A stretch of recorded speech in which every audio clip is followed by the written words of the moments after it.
Hello and welcome. The topic for today is nanoparticles or nanoscience, and when we're talking about nanoscience we are dealing with particles which are very, very small indeed. We're talking in the range of 1 to 100 nanometers in size. Now, to give you an idea, a nanometer is 1/1000th of a meter. That's 1,000 millionth of a meter. We generally tend to work with millimeters and micrometers on a daily basis in science, but this is actually a much newer technology dealing with particles that are much smaller. So the first thing that you need to be aware of really is that they're very, very small, and they're of the region of 1 to 100 nanometers in size, and that's, we're roughly talking a few hundred atoms. The size is just a few hundred atoms. The other thing you need to know about them is that they have a very large surface area to volume ratio. What that means is, for the amount of material you have a very, very massive surface area, and if you've got a massive surface area and that surface area is useful for something, then that makes them very useful. Now, the kinds of things that they're used for, or they can be used for, vary, and I'm going to go through a few of them now, but what you've got to remember is you're not actually required to remember what all the different uses are. You're not supposed to memorize the specific examples, but you should be aware of what we mean by nanoscience and what nanoparticles are and how big they are. Okay, so I'm just going to go through a few examples very quickly because you don't need to really memorize them, but just to give you an idea of the kinds of things they can be used for. So if we start down here, they can be used for catalysts.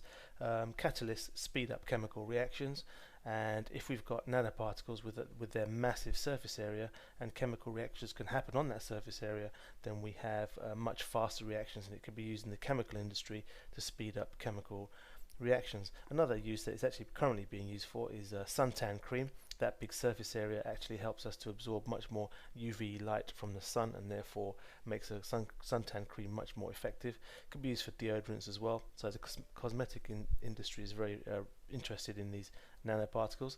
Something else we can use it for is in the medical industry.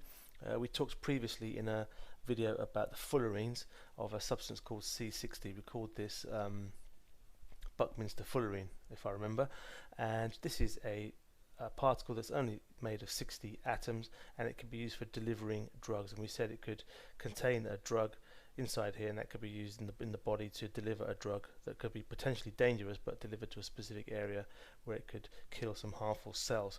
We can use it for antiviral, antifungal uses as well.